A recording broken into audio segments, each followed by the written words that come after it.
Жалпы бұл жібек жолы бұл қайырымдылық қоры ма, әлде медресе ме? Тізеңе тиіп отырғандай, және де сол арқылы сен нұр аласың дейді. Яғни ұстазымыздың суретін тасауыр елестете отырып, соған кәдімгідей байлану бар. Смаханың қабірін не үшін құшақтап жыладыңыз? Алла тағала тікелей байлануға болмайды деп үйретті. Енді қазақта айтады ғой, аңқау халыққа арамза мырза деп. Қол жайғанда да былай қылып жайғызатын. Өзі үйретеді мынандай. Өстіп жаюың керек қолды. Олардың қолы арқылы параллельдік бір мемлекет қалыптасуы әбден мүмкін. Бұл қайырымдылық қоры. Сен просто балаңды жібер, біз не етейік? Үйретейік. Міне осы әңгімені өзім естідім. Өстіп адамдарға айта бергеннен кейін сенеді. Мынаның барлығы әшейін бизнес, Сүлейменшіл, тәңіршіл бәрі херня полный. Мұхаммед пайғамбар Әзірет Омар мен Әбу Бәкірді ертіп келіп, жаңа Сүлеймен Хилми Тұнаханға келіп, шай ішіп кетті. Сайлауға келген кезде Сүлейменшілердің басшылығынан әмір түседі. Анау Түркияда отқан басшылардың мақсаты не? Бұлардың не бір діни дипломдары да жоқ. Жан жақтан бұлар таныс дей бастады. Сырттан өте үлкен қаржы құйылып жатыр. 92 пансионат болғандықтан бұл үлкен күшке айналды. Неге ашық айқасқа көшпеске, неге осылардың тамырына балта шаппасқа? Не прокурорың, не жаңағы ұлттық қауіпсіздік, не басқа ешкім көмектеспей, бәрі солар жақтап сол кезде. Бұған дейін ескі Қазақстанда болған белгілі бір өте мықты атқамінер азаматтардың қолдауында болған сияқты бұл адамдар. Армысыздар, бұл қазақ ютубындағы алғашқы тәуелсіз ток-шоу айтамыз. Арнаға жазылып қолдау сізден, ал хайып қылмай қоғамның боямасыз болмысын көрсету бізден болсын. Мен Асқарбек Қазанғап, біз бастаймыз. Адасу оңай, жол табу қиын. Бүгін біз қозғайтын тақырып бұрын сонды мұндай цензурасыз форматта телеарналарда талқыланбаған. Ал осы студияға шығатын кейіпкерлердің әңгімесі еш жерде жарияланбаған болуы да мүмкін. Қоғам кеселіне айналуы мүмкін. Өзекке түскен құрттай бұл мәселені ат үсті қарамауыңызды өтінеміз. Алдымен экранға назар аударайық. Елімізде 30 жыл бойы тайраңдаған жібек жолы қауымдастығына қарайтын қайырымдылық қорларының бетпердесі шетінен сыпырылып жатыр.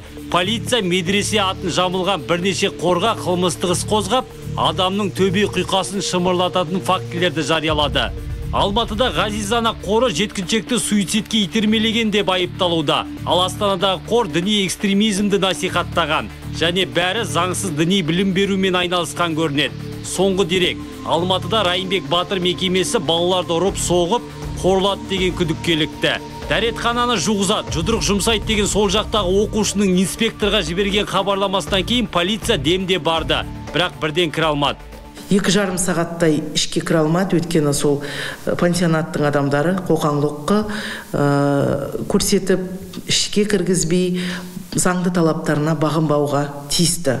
Десек те, заң нормаларына сай олар жауапкершілікке тартылып, қазіргі таңда іс тергелу үстінде. Бұл балаларға қысым және көрсетілген ұрып-соғу деректері де бар болуы мүмкін. Ақыры оқушыларды босатып, ата-аналарына қайтарды. Жақындары келіп үлгермегендер уақытша балаларды қолдау орталығына орналастырылды.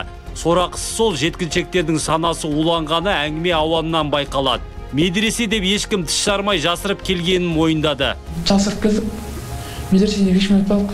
Бұлай ұстаздардың айтуы бойынша, бұлай оқуымызға болады, бірақ медресенің атын жамаламаймыз. Сонда қайырымдылық мекемесіміз деген жібек жолы жан ашыр ма, әлде жан алғыш па? Ашығын кесіп айтамыз. Бүгін енді студиямызға шақырылған сарапшылар кездейсоқ таңдалмады. Сол үшін мен көрермендерге таныстырып өтейін. Геосаяси зерттеулер институтының директоры, тарих ғылымдарының докторы, дінтанушы Асылбек Збайыров, Қазақстан мұсылмандары діни басқармасы Алматы қаласы бойынша шариғат және пәтуа бөлімінің жауапты маманы Елбек Тасболатұлы, және Нұр Мүбарак университет жанындағы діни экстремизмге қарсы іс-қимыл академиясының бас сарапшысы Салтан Сайранұлы, одан бөлек осы жақта қоғам белсенділері Бердімақ мырза және Ақылбек мырза келіп отыр. Енді нағыз осы тақырыпты зерттеген, істей білетін сіздерге сұрақ қойғым келіп тұр. Сюжетті жоғарыда атап өттік. Жалпы бұл жібек жолы бұл қайырымдылық қоры ма, әлде медресе ме? Мүфтияттың Қазақстан мұсылмандары діни басқармасының мәлімдемесі бар. Осыған дейін ол жібек жолы қайырымдылық мекемесімен меморандумға отырған болатын. Бірақтан жаңағыдай заң бұзушылық фактілер кездесіп жатқандықтан, атап айтқан кезде, мысалы жаңағыдай меморандум аясында сол мекемеде тәрбиеленушілер мешіттің қасында сауат ашу курсында имамдардан сауатты дәстүрлі исламды үйрену керек еді. солай меморандумда келісім жасасылған болған.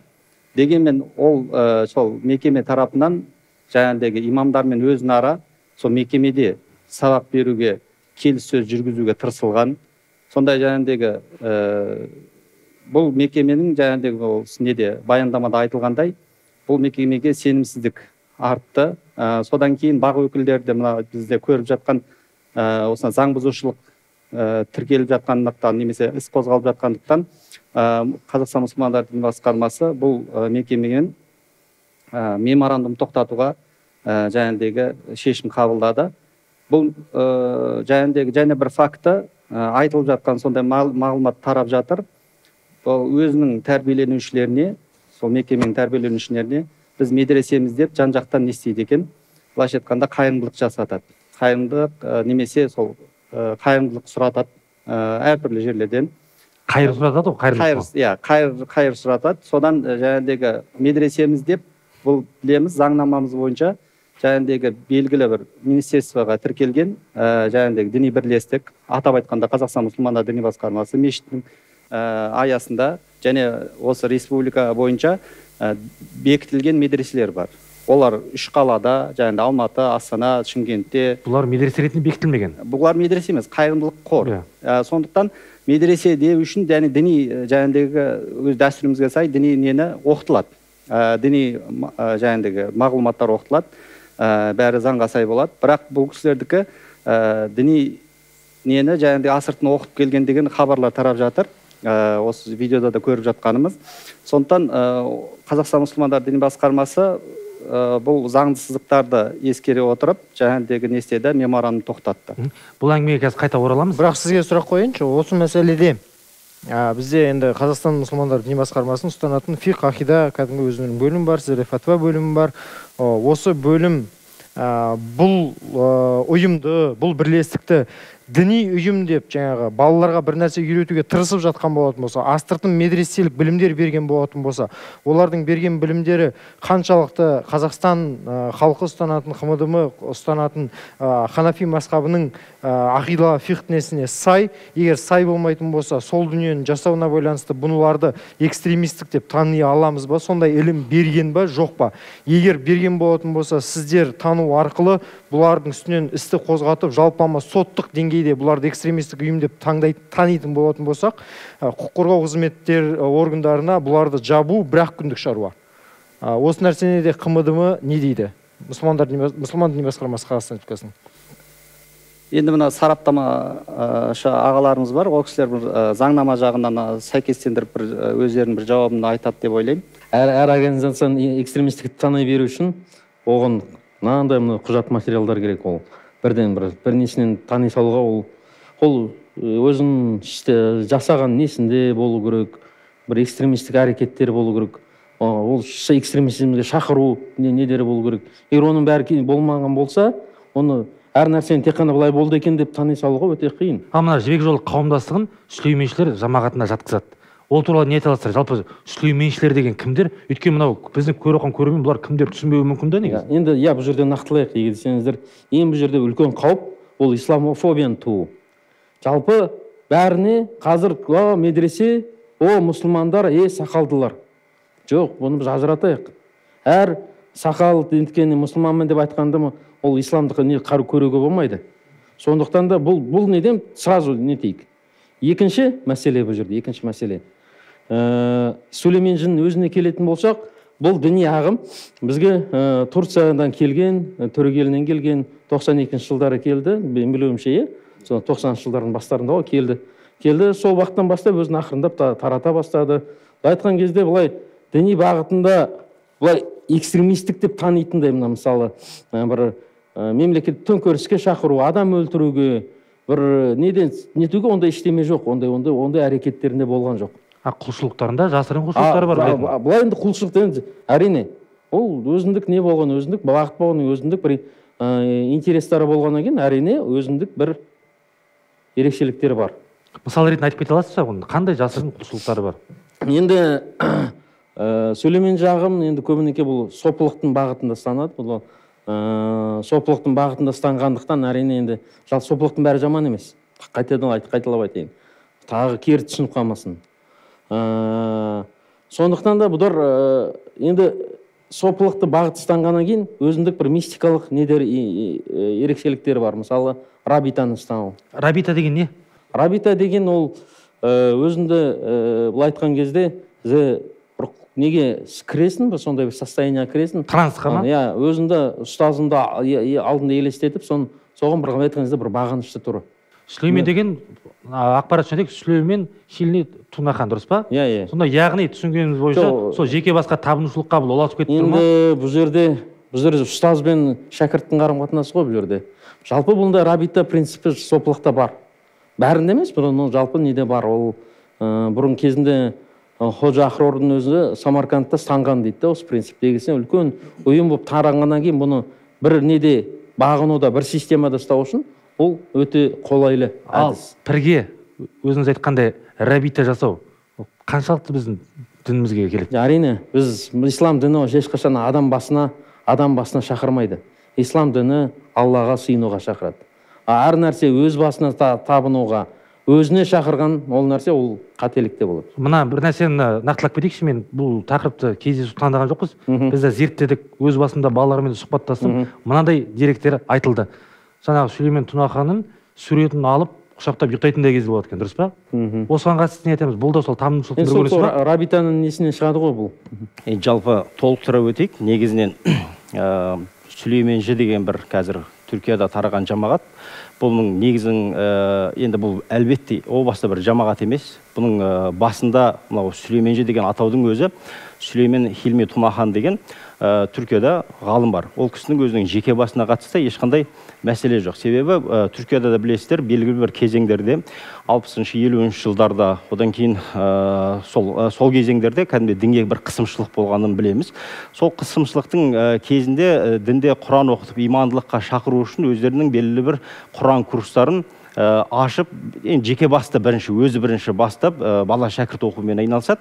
Кейін бара-бара Сүлеймен Тунаханның өзі қайтыс болғаннан кейін бұның артында негізі бұл жаңа айтқанымыздай бұл тассауфта Сүлеймен Тунаханның өзі Нақшбанди тарихатының 33-ші бір өкілі ретінде саналады. Яғни пайғамбарымыздан келе жатқан силсила дейді, өзі сопылықта тізбек болады. Сол тізбектің 33-ші несінен тұйықталған деп өз Сүлейменшілердің өздері айтады. Яғни тәспінің 33 тәсі қандай болатын болса, біздің де ұстазбен бұл жол тоқтаған дейді. Сүлеймен Тунаханда өзінен кейін негізі бұл қияметке дейін жалғасатын тізбек негізі тассауфта. Өйткені менің де жалпы докторлық диссертациям осы тассауфқа байланысты, сопылық іліміне байланысты болғандықтан айтып отырмын.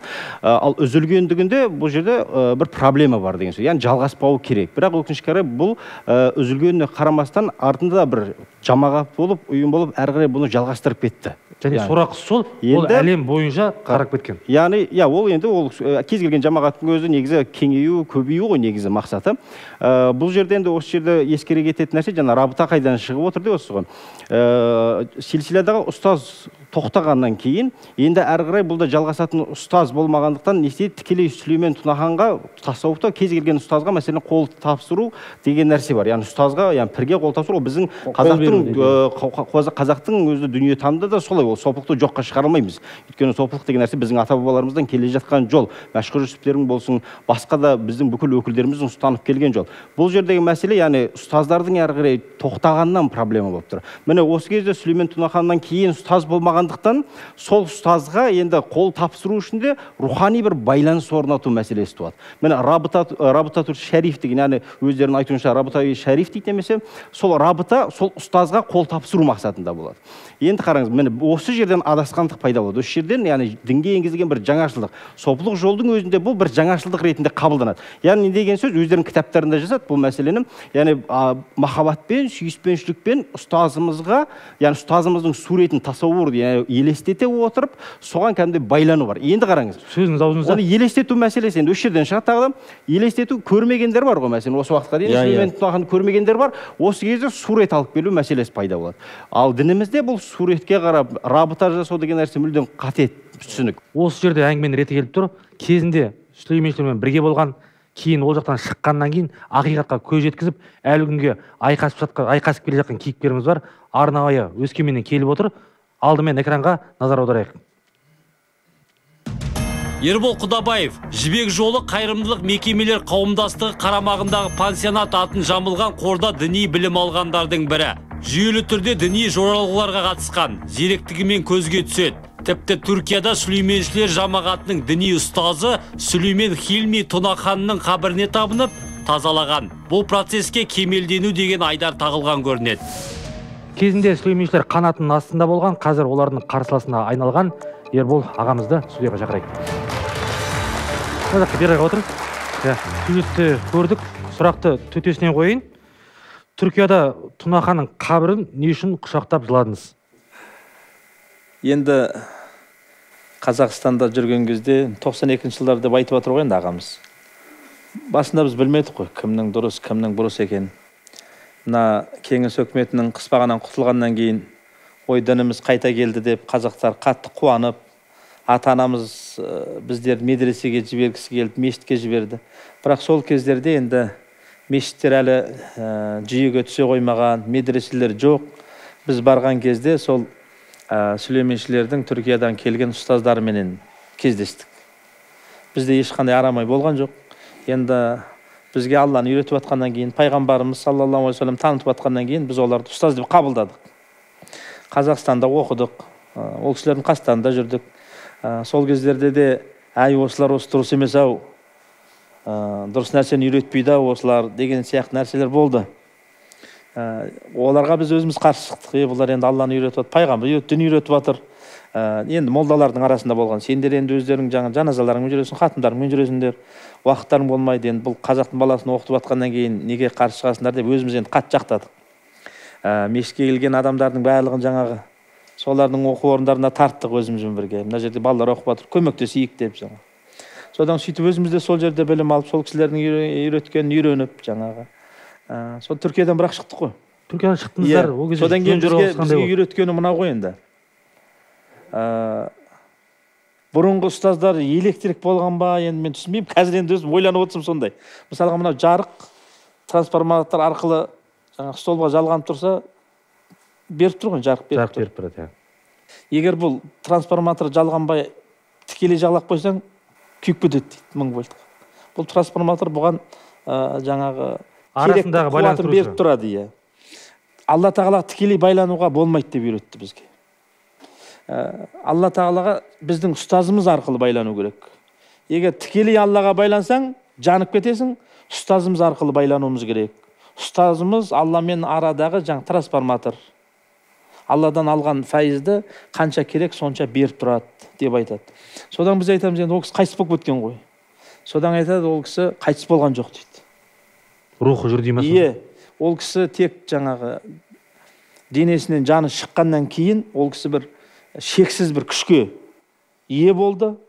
Бұрынғыда жаңа проблема жоқ, паспорт деген. Қалаған жағына келіп кете береді. Рухани әлемнің патшасына айланды. Сол кісіге біз қол береміз. Енді қалай береміз десек, жаңағы айтып отыр ағаларымыз. Суретін береді, ол кезде телефон деген жоқ. Суретін аласың, көз алдыңа ана кісіні елестетесің, көзіңді жұмасың. Жылайсыз ба? Енді жылатады.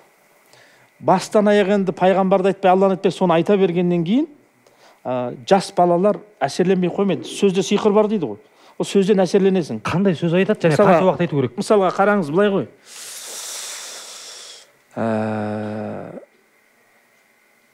Біздің оқу орнымызды бір кісі жақсы көреді екен. Оның әйелі қарсы екен оқу орнына. Содан кейін бір күн ұстаздан айтып, сенің үйіңнің қасынан біздің бір оқу орны ашылайын деп жатыр. Сен соны түнде күзетіп жүрсең, ешкім анау-мынауын ұрлап кетпесін деп. Ол да жарайды деп келіседі, бірақ әйелінен жасқаннан кейін әйелі ұйықтап қалған түнде барып күзетеді екен. Бір күн әйелі ұйқысынан тұрса, күйеуі жоқ. Соң айтады, мынау жаңағы медресені күзетуге кетті ғой деп, киімін киіп алып, есікті ашып қалса, есіктің алдында бір нұр тұр дейді. Шариғат туралап қояды былай, жанымен тұр деп жаңағы. Бізде шариғатта бар ғой, есікті қаққаннан кейін бөтен есікте жанымен тікелей қарамау, жанымен тұру керек. Содан сіз кімсіз деп жаңағы әйел шошып кетеді дейді. Содан оған жаңағы адам жауап берген, мен Сүлеймен Хилми Тунаханмын. Сіз не қылып тұрсыз бұл жерде? Десе, сенің күйеуің менің медресемді күзетіп жүр. Мен сені күзетіп тұрмын. Деп ана жерде бәлжілайды. Енді сол сияқты әңгімелер ғой енді. Мына мәселені нақтылайықшы. Қазір көрерменге түсінікті болсын, бұлардың терминдері бар. Такамал дегеніміз не? Такамулдың кәмілдікке жету деген сөз. Кәмілдікке жету. Енді мен бардым ғой сол жаққа. Барлық этаптардан өтіп жаңағы. Сүлейменші дегенде олар бір ғасыр әлемі ретінде мойындайды ма өздері? Қаража Ахмет деген жерде жерленген екен. Жаңада ағамыз айтты ғой, Сүлеймен Хилми Тунахан деген кісіге, ұстазға біздің жалпы қарсылығымыз жоқ. Ғалым болса ғалым болған шығар, әулие болса әулие болған шығар. Ла нузакки алаллахи ахада дейді ғой, ешкімге жаман нәрсе айтпаймыз. Бірақ сол жерде жерленген Қаража Ахметте. Такамулге барғандар сол жерде 24 сағат, мысалы Қазақстаннан бұлар рұқсатсыз балаларды алып кетеді, мыңдаған баланы апарып оқытады. Бірақ ресми түрде ешкімді біз Түркияға апармаймыз деп айтады. Ресми түрде біз ешкімге діни мағлұмат беріп сабақ өткізбейміз дейді. Өздері Қазақстанда заңнамасына сәйкес тек қор болып қана тіркеліп алады да, біз қазақтың арасынан шыққан кедей балаларға көмектесеміз, соларды оқытамыз. Школа-интернат сияқты кезіндегі. Балаларға тек сабағына барып келеді, тегін тамақ береміз, жататын жер береміз дейді. Бірақ астыртын Қазақстан мұсылмандар діни басқармасының жұмысына араласып, егер жақсы дін, дұрыс дін үйретсе жақсы ғой. Қазақтың балаларының қарыз, миларын улайды ғой. Содан жаң қабірін алып барады. Енді Такамул дегенді ойлағамыз ғой. Такамул дегеннің ол жақта басқадай кітаптар үйретеді, бір арабша үйретеді, Құран үйретеді деген сияқты. Ол жаққа аппаратта сол руханияттан аламыз деп адамның сенімін жаңағыдай улайды ғой. Анаған қасына барасың, ол өлген жоқ, ол тірі, ұстайсың, жуасың, анаға барғанда олардың қол жайғанда да былай қылып жайғызады. Өзі үйретеді мынандай, өстіп жаюың керек қолды. Содан кейін бүйтіп алдыңмен барасың, көктақ ет, сол жаққа барып тілейсің, ұстаз арқылы тілейсің. Жаңа ұстаздың шәкірті болсаң болды, сен құтыласың. 220 шәкірті болмасаң, сен біттің. Тағы да бір әңгімесін айтып берейін, мынандай. Түс көреді, түсті көп айтады. Жаннатта жүр екем деп ұстаз айтып отыр жаңағы. Есік жақтан бір дауыс естілді, айғай шу шықты. Барсам бір екі әйел бізді кіргіз деп тұр дейді, Ридуан деген періштемен таласып. Сонда бүйтіп кіру деген болмайды, ана жақта есеп хисап бар деген сияқты, бізге рұқсат керек деп. Содан ғана әйелдер айтты, сен білмейсің ба, біз Сүлеймен Хилми Тунаханның шәкірттеріміз ғой деп. Бағанадан бері айтпайсыңдар ма деп кіргіз жіберді деген сияқты әңгіме. Мысалға біз енді соны жас балалар соны естіп отырғаннан кейін қалай сенбейсің оны? Ол кезде қанша жаста едіңіз? Мен ол кезде енді 14 жастамын ғой, мен Қазақстан 14 жаста бастадым ғой. Әңгімеге қайта ораламыз. Мына жерде енді сарапшылар сұрақ қойғым келіп тұр. Құлшылық кезінде Алла тағаланың орнына Тунаханды елестетсе не болады? Бұл Раббаға деген мысалы сенбеушілікті. Діни маман емес, бірақ менің білімде ширк қой бұл. Осы жерде бір нәрсе айтып кетсем, мен мысалы біз Ал-Азхар университетінде оқыдық, иә. Ал-Азхар университетінде мына уақыф қоры деген министерство бар, уақыф. Олар жаңағыдай сопылықтар, дұрыс сопылық мектептері жаңағыдай неге министерствоға тіреледі. Сол министерствоға тіркелген ұстаздардан сабақ алдық. Яғни сопылықтың мына жаңағыдай Сүлеймен Хилми Тунаханның ілесушілері бізді енді мына халыққа айтады да, сендер білмейсіңдер сопылықты дейді. Біз нағыз сопылықты үйрететін біз дейді да. Яғни қазақта айтады ғой, аңқау халыққа арамза молза деп. Өкінішке орай шынымен халықта жаңағы сопылық десе әлі көп түсінік қалыптасқан жоқ. Ақиданы 15 жылда қалыптастырдық, Матуриди ақидасын. Ханафи мазхабын 15 жылда қалыптастырдық. Енді кезең келді мына сопылық дегенге. Өйткені сопымыз деп жаңағыдай тайраңдап білгеннің аузына келгенін айтқандар шықты. Неге? Өйткені халық ешнәрсе хабары жоқ. Енді мен өзім жаңағыдай 7 жыл оқыған болсам, Египетте 7 жыл жаңағыдай тасауф ұстаздарынан, ресми ұстаздардан сабақ алғам. Тасауфтың жаңағыдай бағыты қашан дұрыс, қашан бұрыс болатын жаңағыдай ресми дейді ғой. Мысалы Ханафи мазхабымыз дейміз. Ханафи мазхабы қатып қалған қағидалар бар. Өзінің ұстындары бар, фундаменті бар. Оны өзгертсең, сен адасушы боласың. Сенімде де Матуриди сенімін өзгертсең, адасушы боласың. Сол сияқты мына тасауфта да қатып қалған қағидалар бар. Мысалы, ол кісілер өзін Нақшбандия тариқатымыз деп есептейді. Айтады. Нақшбандия тариқатында да негізгі өзгермейтін қағидалар бар. Ол кісілермен жаңағыдай менің пәтуа бөлімінде мына Павлодар қаласында пәтуа маманы болып жұмыс істедім. Сол кісілер жайында мен сұралған кезде өздеріне ресми шықтым. Мен сіздер жайында сұраламын. Сіздердің ауыздарыңыздан естіген нәрсеге сүйеніп, халыққа бір мағлұмат айтайын, пәтуа айтайын деп өздерімен жолықтым. Өздерінің аузынан шыққан нәрсе, сол басшылары жолықты, жаңағыдай сол кезде айтқан сөздері, біз ол кісіні Махди алейхиссалам деп сенеміз деді. Махди алейхиссалам деп сенеміз дегені, Махди алейхиссалам шыққан кезде мутаватир хадистер бар. Махди алейхиссалам келеді, мұсылмандардың басын біріктіреді, сол кезде дәжжал шығады дейді, содан кейін Иса алейхиссалам түседі дейді. Олардың айтуы бойынша бұл бәрі болып қойған. Иса алейхиссалам түсіп қойған, Мәхди шығып қойған. Ол кім десе Ататүрк дейді Мәхдиді. Кімді? Дәжжалды. Өйткені Ататүрктің бір көзі болмаған екен дейді. Содан бұны ғалымдар енді айтқан кезде, мысалы жаңағыдегі Иқаматул Ал-Бурхан кітабының жаңағыдегі 130 бетінде айтады да, бұл мутаватир хадистерді бұрмалау, бұл дінге жаңашылық енгізу дейді. Яғни адасушылық. Бұл хадистер тікелей болады деп бүкіл ғалымдар, 4 мазхаб ғалымдар бірауыздан айтқан. Ол болады шынымен. Бірақ ол бұрмалау мағынасында емес. Яғни Иса алейхиссалам кім десе, ол руханият түседі деп айтты да маған, ол кісілер. Өзі түспейді. Біздің ахлі сүнна сенім, матуриди сенімде Иса алейхиссалам денесімен тірі, өйткені өзі түседі. Діни сенім бойынша. Ол кісілер руханият түседі деді. Сондай бір бұрмалаушылықты өздерін айтын. Бұл бұрмалаушылық дінде. Бұны ислам ғалымдар бір ауыздан айтып қойған. Мысалы, имам Тахауи ақидасында айтады, мына жаңағыдай дәжжалдың шығуын, Иса алейхиссалам түсуін бәрін мойындаймыз дейді. Хақ дейді ол. Хақ деген ақиқи. Егер қашан ақиқи емес дейсің, ол ақиқи болуға шариғаттан кедергі болса. Ал бірақ жаңағы мутаватир жүздеген хадистер Иса алейхиссалам түседі, дәжжалды шынымен өлтіреді дегеннен кейін оны ақиқи емес деп айту бұрмалаушылық. Асылбек мырза, бағана сөз басында айтып кеттіңіз ғой, 90 жылдардан бері қарай келе бастады деп. Осы уақытқа дейін енді осы астыртын былайша айтқан кезде құлшылықты насихаттап жүрген Қазақстан бойынша қанша пансионат бар, оны есебін жүргіздіңіздер ме?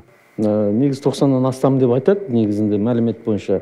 Бірақ нақты ондай бар ма дүниеде?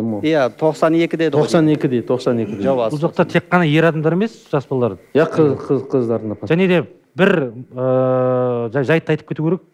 Бұл жаққа мен түсінгенім бойынша негізінен жағдайы төмен отбасыда тәрбиеленіп жатқан балаларды алады, дұрыс па? Бұлар сонда қандай принциппен іріктейді?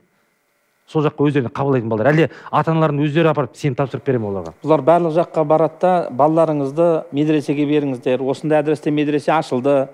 Сіздердің балаларыңызға Құран үйретеміз, хадис үйретеміз, Алланың жолын үйретеміз дейді. Ресми өкілдердің атын жамылатын жағдайлар бар ма? Яғни бұлар кәдімгі мешіттен келдік, біз медреседен келдік деп өтірік айта береді ол. Енді заңгер ретінде бұл жерден уже демалушылық көріп отыр. Сұрақтан ауытқымай нақтылап алайықшы. Сіз өзіңіз қалай бардыңыз? Мен әкем марқұм енді мешітке алып барған. Мешітке барсақ, ол кездерде бұлар мешітте жүретін. Мешіттерде ұстаз болып сабақ беретін. Енді ол кездерде имамдар жетіспейді, ұстаздар жетіспейді. Бұлар келеді, біз міне ұстазбыз, тегін үйретеміз, айтеміз, бүйтеміз деп, ең бірінші бұлардың барлық сүлейменшілер мешітке келді. Содан мешітке келіп алып, жамағатпен танысып, мешітке келген адамдармен танысып, жан-жақтағы қаламен танысқаннан кейін өздерінің бұлар не істеді? Оқу орындарын ашты. Оқу орындарын ашқаннан кейін мешіттен кетіп қалды да, бүкіл жамағатты барлығын мешіттен алып кетті. Содан кейін барып мешіт жамандай бастады. Мешіттегілер білмейді, мешіттегілер дұрыс шариғатты үйретпейді, біз сендерге үйретеміз. Тіпті жұманың өзін пансионаттарында оқи бастады ғой. Яғни біздің мешітті жоқ қылмақшы болды. Бекіткен пәтуадан тыс, олар жұманы өздерінің 3 метрлік дарбазасының ішінде оқиды ма? Иә, мысалға енді олардың мүфтиі Түркияда отырады. Ол біздің Қазақстандағы Қазақстан мұсылмандар діни басқарманың мүфтиінің пәтуасымен, діни басқарманың пәтуа бөлімінің шығарған пәтуасымен жүрмейді олар. Тіпті намаздың уақытын пәтуа немен бізбен оқымайды. Біздің Қазақстан мұсылмандар діни басқарманың календармен оқымайды. Түркияның календармен оқымайды. Түркияның да емес, өшір түзетейін. Түркия дін істер басқармасының да күнтізбесі бойынша жүреді. Олардың өзінің жаңағы Түркиядан шығарған ғой. Түркиядағы ұстаздары қандай не шығарып береді, соны істейді. Яғни ол жерде Түркияда осындай дау шығады. Мәселен, Түркияның дін істер басқармасы. Түркия жайында мен енді Түркияда жүргем ғой, мен білемін. Түркияда олар өте дамып кеткен. Енді бұл Сүлеймен Хилми Тунахан қайтыс болғаннан кейін қызының күйеуі Камал Эфенди деген Камал Качар иә. Келген Камал Эфенди. Соны Камал қайтыс болғаннан кейін Камалдың екі ұлы болды, Ахмет пен Мехмет деген. Соны Ахмет келген. Мехмет екеуі жақсы болмай, Мехмет Ердоған жаққа өтіп кетіп, Ақ партияға. Мынау Ахмет сол сүлейменшілердің бастығы болып қалған. Мен тура сол кезде бардым Түркияға. Ал қазір Алихан деген. Алихан Ахметтің апайының ұлы.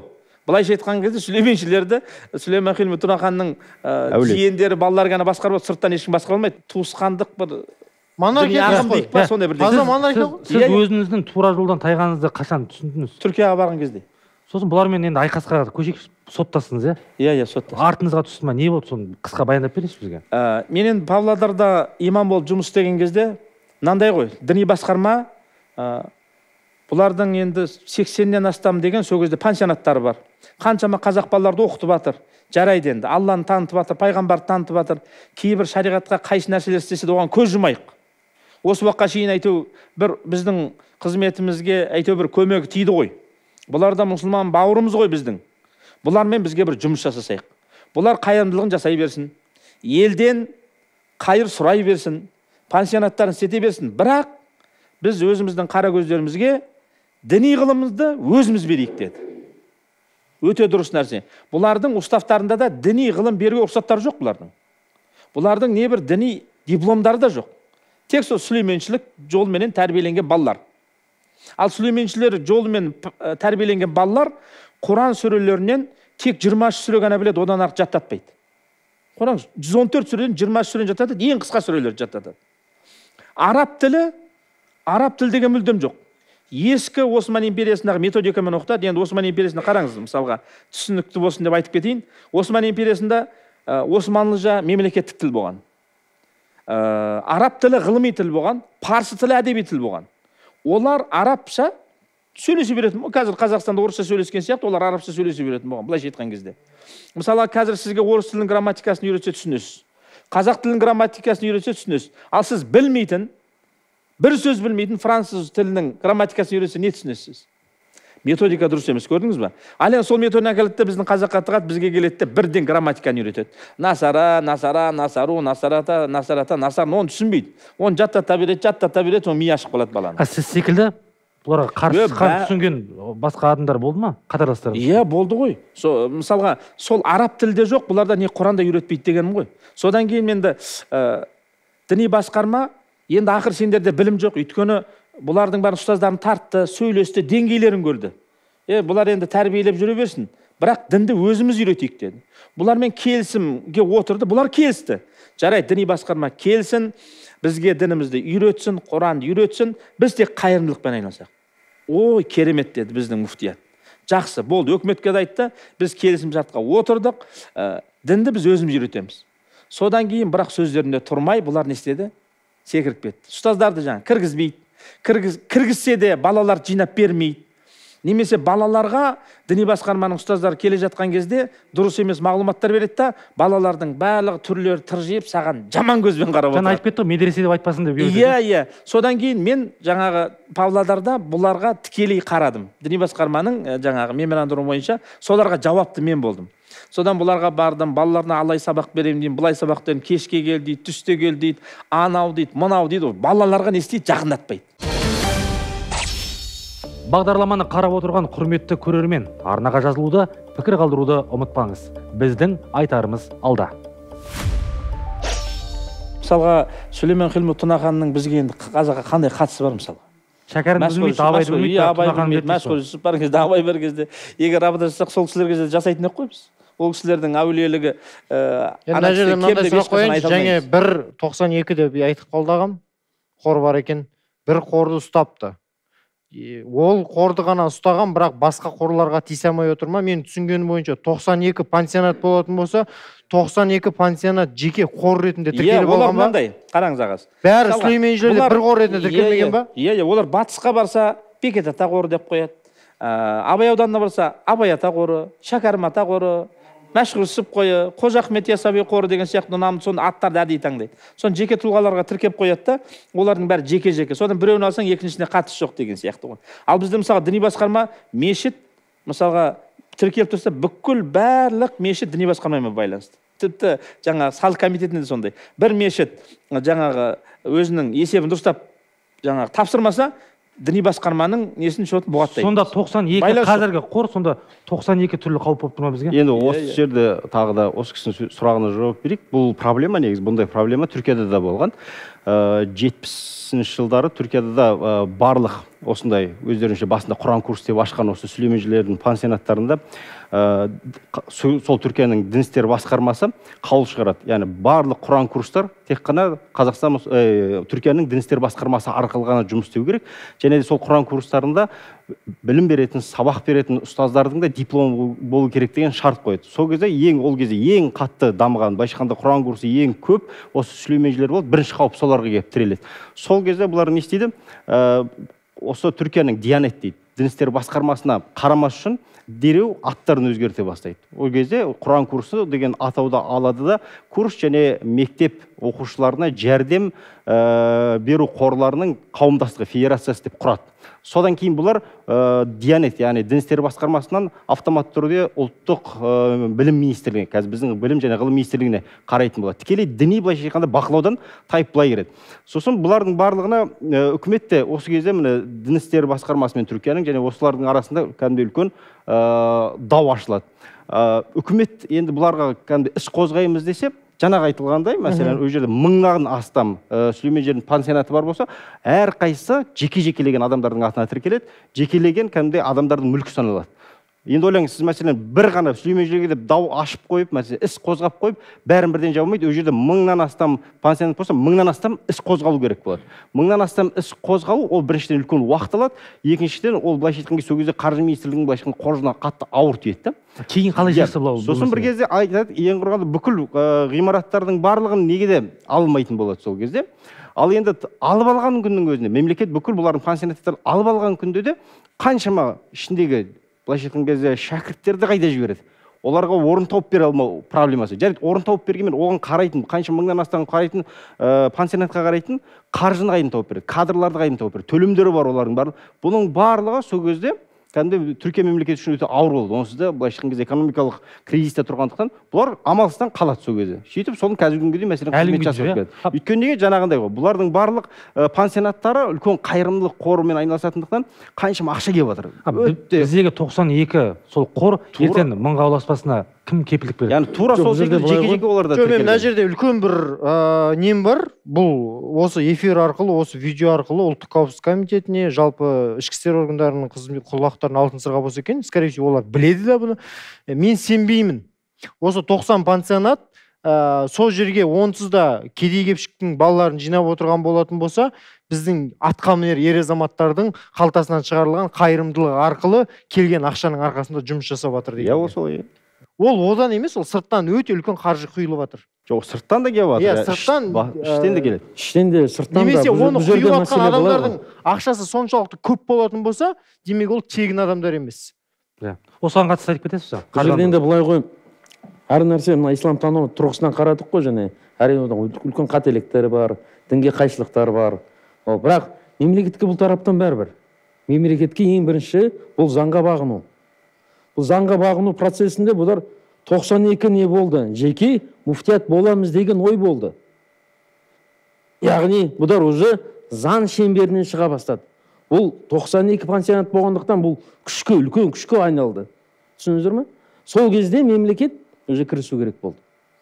Оғанға әрине әртүрлі недер шаралар қойылды, не меморандум, былай істескісі келді, былай істескісі келді. Бірақ енді қазір уақытта бұл проблеманы енді бұл айтқан кезде бұрын неге айтылмады, неге әңгіменің ашығы соңғы уақытта ғана ғой, заң бұзылып басқасы бәрі тіркеліп жатқан. Мен айтып тұрмын ғой, бұл үлкен күшке айналды. 92 пансионат. Күштен бұрын қауіпке айналды. Муфтиятта 9 медресесі бар. Анан 10 есе көп. Содан кейін муфтият медреселер бәрі белгілі, бұдар белгісіз. Анау ауылдың түпкір-түпкірлерінде тығылып пансионаттар құрған, сыртында жазу ештемесі жоқ пансионат деген. Мен мына жерде айтамыз деген бағдарлама ғой, ауырда болса айту керек сияқты. Менің өзінің жеке заңгер ретінде аналитикалық күдігім, осынша күшке ие болып, осынша пансионат құрып тастаса, және ішінде ағам айтып отқандай, осынша біздің фиқ пен ақидаға қарсы дүниелер орын алып отқан болатын болса, бұл жерге жаңа Қазақстан құрып жатқан біздің себептен бұл нәрсе енді шығып жатқан сияқты. Бұған дейін ескі Қазақстанда болған белгілі бір өте мықты атқамінер азаматтардың қолдауында болған сияқты бұл адамдар. Олай демейін десем, ұлттық қауіпсіздік комитеті жұмыс жасамады дегенге келтіремін мен. Бірақ мен білем, ұлттық қауіпсіздік комитеті дәл осы салада өте жақсы жұмыс жасайды, өте жақсы дүниелер атқарып жатыр. олардың өзіне стоп берген, олардың өзін тоқтатқан белгілі бір күштер болды. Биліктегі, лауазымды қызметтегі адамдардың арасында қолдағандар болды ма? Иә, 2010-2013 жылдар бұлардың басына қауіп төнген. Негізі кәдімгі үлкен бұның артына түсіп, белгілі бір дәрежеде жабу мәселесіне әрекеттер. Өйткені сол жылы 4,5 мың діни ұйым тіркелді деді де бізде қатты шу шықты. Жартысынан көбін жаптық қой. Бұлар кәдімгі бұлар не істеді? Жан жақтан бұлар таныс дей бастады. Сондықтан сол кезде жаңағыдай ұлттық қауіпсіздік комитетінен ба жоқ, үлкен бір жерден генерал секілділерден тауып, бұларды біздің естуімізше, бізге жеткен ақпарат бойынша соларды тауып, сосын муфтияттың да сол кезде муфти Хазіреттің бұған қарсы емес деген хатының арқасында қалғандығы аман қалғандығы айтылады. Үлкен қаражат бар жерде және коррупция бар жерде бәрі болар. Қаражат деп кеттіңіз ғой, Ербол аға. Сен іште білесіз, бұлардың қаржысы шынында да мол ма? Мынандай нәрсе ғой. Жаңа көп ойлайды, бұларда расында да жетім жесір, сонда кедей балалар оқиды деп. Шындығында кәдімгі қазақтың мықты деген балаларының барлығын оқытады бұлар. Аға балаңызды берсеңізші, иман үйретейік, тәрбиелейік деген сияқты нәрсе айтып. Содан өзінде оқыған балаларды бұлар бәрі молда қылмайды. Мектепте оқытып жүріп, өзінің идеологиясын тықпалайды да, содан оны ертең бір университетке түссе, тағы да өздерінде жүре береді. Біреуі заңгер болады, біреуі жаңағы саясатқа кетеді, біреуі саудаға кетеді деген сияқты. Бірақ анаған байланып тұрады да. Ертең солар белгілі бір жерлерге келіп жатса, өзінің оқып кеткен пансионатын қорғайды ғой. 30 жылдан бері адами капитал, адами қор жинап алған. Біраз жерлерге жетті уже, біраз жерлерде отыр бұлардың адамдары. Ол қорғайды. Ал енді жаңағы мәселе, ақша түсу мәселесінде мен ана жаңа бұлармен соттасқан мәселеде мен енді бір уағыз айтқам. Жаңағы сығандарға ұқсап, қайыр тілемеңдер деген сияқты. Сол үшін сотқа берген жаңағы. Сен сыған деп айттың бізді, не деп жаңағы. Бүкіл базарлар, мысалға Алматыда болса бұлар, бүкіл базарлардың барлығына шәкірттерін ертіп алып барады. Қолдарына коробканы сатып алып, бізге көмектесіңіздер, бізге анау керек, бізге мынау керек. Біз соны айттық, сендер өздерің барсаңдар, барыңдар ұстаздарың. Бірақ қазақтың кішкентай балаларын апармаңдаршы базарға. Ол енді бұрын сіздің кезінде болған үрдіс әлі күнге дейін бар ма екен? Әзірге үшін бұлар олардың өздерінің табжылмас қағидасы, міндетті түрде базар аралайды. Осы сұрақты қою үшін сол Жібек жолының пансионатында болған, қазір енді оқушы емес, бітіріп кеткен кейіпкерімізді шақырсақ, бірақ қауіпсіздік мақсатында маскамен шығады. Келіңіз, бауырып келе ғой.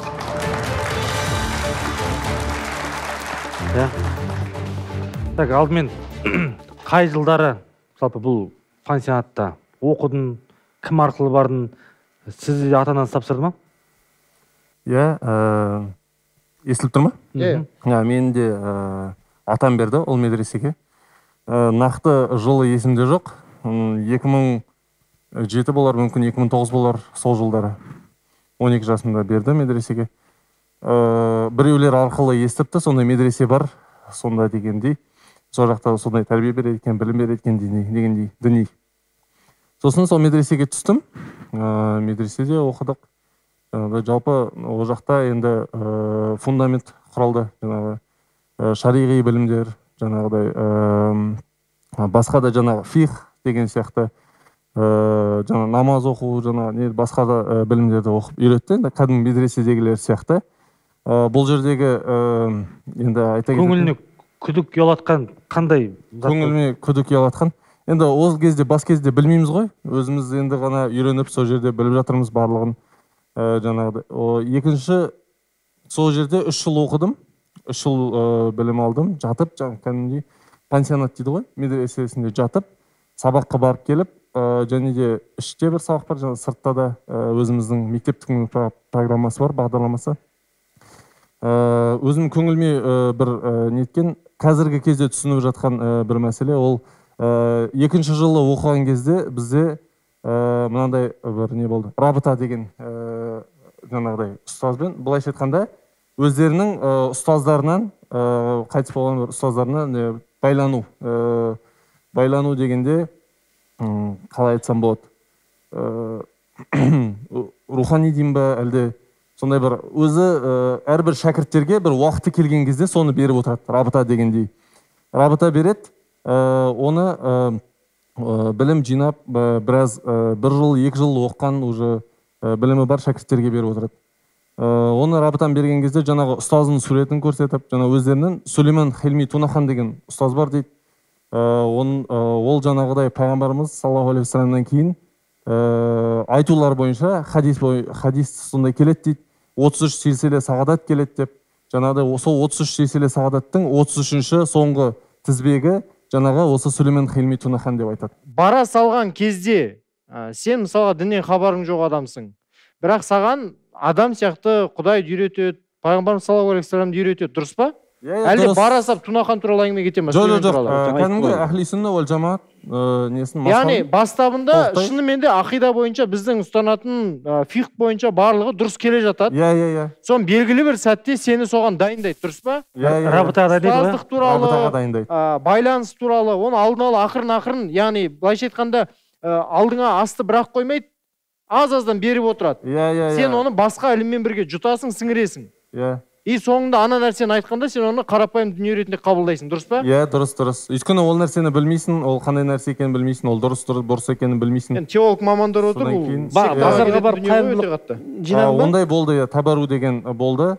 Базарға барып, жаңағыдай Құран оқып, шәкірттерге, оны былай айтатын, шәкірттерге не ретінде, қайырымдылық ретінде сұрап, жаңағы кім не береді дегендей, соғында Құран оқып, бақыштап, солай былай жинайтын қайырымдылық. Сосын одан бөлек мен бір дерек, бұлар сырттан мысалы кәсіпкерлерді басқаларды шақырып таныстырады балаларды.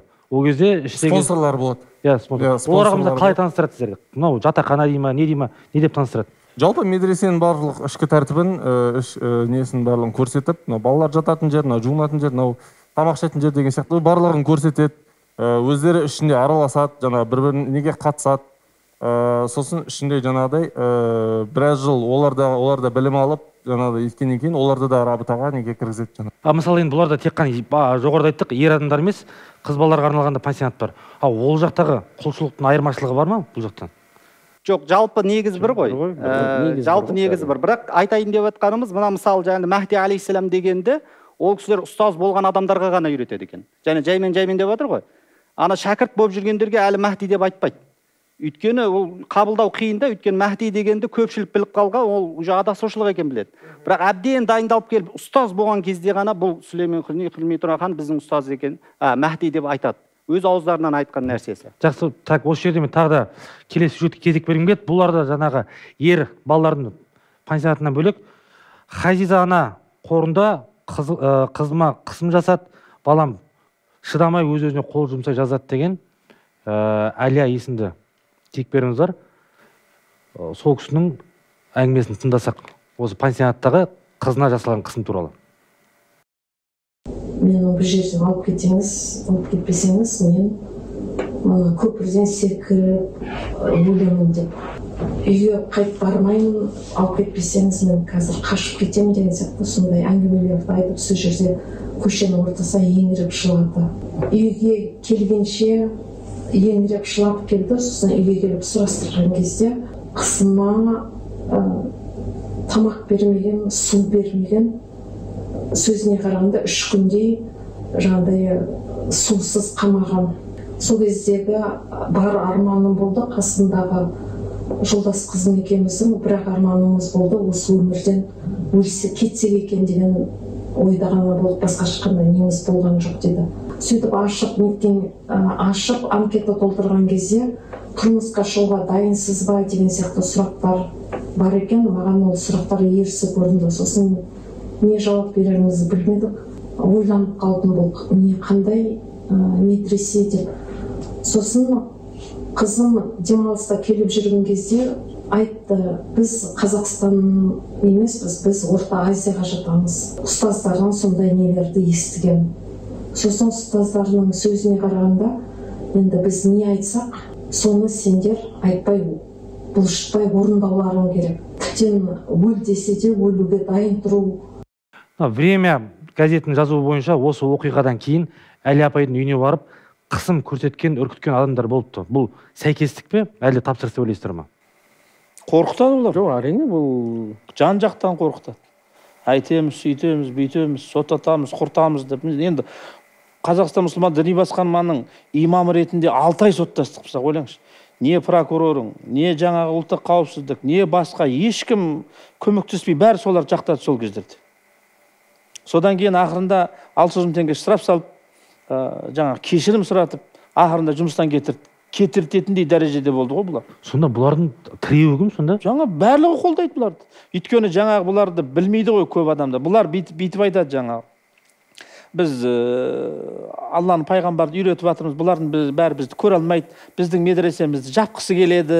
Жоқ, медресе екен, неге олар онда діни ұйым, діни бірлестік ретінде тіркелмеген? Тіркелмеген ол бір діни басқармаға неге ұйымайды, неге бағынбайды? Егер жарайды, бұлар келді. Діни бірлестік ретінде тіркелгенмен ол ұйымауға олардың құқысы бар, тіркелсе. Алланы, пайғамбарды үйретем, мен ислам дінін үйретем десе, бұл жерде де мұсылмандар бар, дұрыс па? Діни басқарма бар. Солармен бірге қоян қолтық жұмыс жасап, егер жаңағы ақшалар болса, ақшаларын беріп, медресе ашып, бірге жұмыс, исламға біз мұсылман бауырымыз ғой, бірге жасауымыз керек қой. Жоқ. Мысалға такфир деген бар ғой. Біз ғана мұсылманбыз, басқасын бар кәпір деген сияқты. Бұлардың да сенімде тура сондай нәрсе бар. Мысалға қазір тағы да электричестводан бір мысал бере салайын, енді ішінде жүргеннен кейін қызық қой енді. Мысалға үйде тұрған ләмпішка 250 теңгелік бір ләмпішка болса дейді, орталыққа жалғанып тұрса трансформатор арқылы жарық беріп тұрады дейді. Бәрін жарықпен байланыстырады. Қараңыз. Ал енді оның орнында $3000 люстра тұрса, бірақ орталыққа жалғанбаса, оның қандай құны бар дейді. Сен біздің ұстазымызға байлансаң, кім болсаң о бол, сен халыққа жарық бересің. Ал егер сен біздің ұстазымызға байланбасаң, сен ешқашан жарық бере алмайсың. Сен тура жолда емессің деген сөз ғой, сен пайғамбардың жолында емессің деген сөз. Жаңағы өліп қалды деген, мен сұрадым. Ұстаз өліп қалған ғой, енді 1959 жылы қайтыс болып кеткен екен. Енді ол қалай сонда тірі деп айтасыз десем, қылыш бар ма дейді, қылыш. Қыннан шыққанда өткір ма, қында тұрғанда өткір ма дейді. Мысалы мықты. Мен айтам, қылыштан шыққанда өткір. Біздің ұстазымызда жаны денесінен шыққаннан кейін өткір қылышқа айланып, қазір барлық жаңағы жамағатты басқарып жүр, рухани әлемнің патшасы дейді. Қыннан шыққан қылышты мысалы қазіргі, мысалы сен сол кезде Ахмет Деңгізоғыл деген отырды ғой, бастық. Сол кісі дейді, өзінің айтқанымен істемейді дейді біздің ағамыз. Біздің ұстазымыз оған айтады, ол содан істейді дейді. Ұстазымыз қайтыс болмай тұрған кезде қызын айтыпты, қызым қазір бізге қонақтар келеді, шай дайындап қойшы бөлмеме деп. Соны шай дайындап қойған, қызы есігін жауып қойған, сыртта күтіп жүрген. Қонақ қашан келеді, ақырында келмейді, әкесінің есігін қағады, әке не болды, қонақтар келмейтін болса, қызым келіп кетті. Қалай келіп кетті, әке, ешкім көрген жоқпын ғой. Жарайды, сен дастархан жинайсың. Қараса, ана жерде шай ішілген, печенье желінген. Сонда әке сұрайды, қалай кім келді десе, жаңа Мұхаммед пайғамбар Әзірет Омар мен Әбу Бәкірді ертіп келіп, жаңа Сүлеймен Хилми Тұнақанға келіп, шай ішіп кетті дейді. Міне осы әңгімені өзім естідім. Өстіп адамдарға айта бергеннен кейін сенеді. Ойбай, мынау рас әулие екен ғой, мынау рас бізді құтқарады екен ғой, мынау рухани әлемнің патшасы екен ғой, бізге келеді екен ғой, біз көрмесек те бізді көреді екен ғой деп жартылай Құдайдың дәрежесіне шығарып жібереді ғой. Міне адасушылық деген нәрсе осыдан басталады. Діни сауатсыздықты пайдалана отыр ғой бұлар. Ең басты діни сауатсыздық. Жоқ, аға, бұл жерде діни сауатсыздық емес, меніңше анау адамдардың несін пайдаланатын сияқты енді.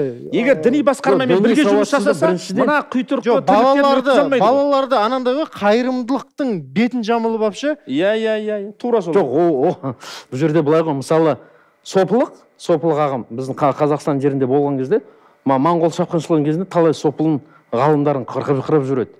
Моңғолдар қырып жүрген кезде қайттан постмоңғольский периодта қайттан сопылы жаңғырған кезде насопылық пен насопылықтың арасында диссонанс болады. Сол кезде бұл насопылы өзінің жолын дәлелдеу үшін өтірік осындай мистификацияға бастайды. Мен бір күнде ұшып барып Меккеге намаз оқып келдім, бүйттім, сөйттім деген. Яғни бұның бәрі бір нәрсеге, осы діни жағынан бұл діни сауатсыздыққа келіп отыр, бәрі. Бұл қарапайым нәрсе ғой, мына қарапайым нәрсе. Мына сен кіріп келді деген адам. Діни сауаты бар адам сене ме оған? Кішкене Құраннан ілімі бар адам сене ме? Қасірет бізде мынау жас балалардың уланып тұрғанда болып тұр. Жоқ, мына жерде аға айтқым келіп тұрған, мен әдейі сұрадым да, кіре қалған кезде қалай айтады? Жас балалар болған кезде қарапайым недер ғой, бұл қарапайым қағидаттар. Бұл жерде бір сен Құранның тәфсірін біл, сен ана не хадистердің несін біл деп тұрған жоқ қой, бір қарапайым нәрселерден кетіп отырмыз. Жоқ, ата-анаға былай айтатын болып тұр ғой. Бір Аллаға сену, Алладан ғана егер сондай нәрселердің өзіміз. Оны айтпайды ғой. Вот, солай айтатын болып тұр ғой ата-анаға. Мен сен балаңа Құдайды үйретем. Құдай үйретем. Пайғамбарың танытам. Бұл қайырымдылық қоры. Сен просто балаңды жібер, біз не етейік? Үйретейік. Сен болса балаңды берші. Сол дүниені пайдаланып. Ата-анадан сұрамаймыз. Мына жерде діни сауатсыздық демекші ағамыздың айтқаны. Иә, аға. Мысалы, жаңағыдегі дінде жат ағымдар бар. Неге жат ағым? Ол екі жерден қате кетеді.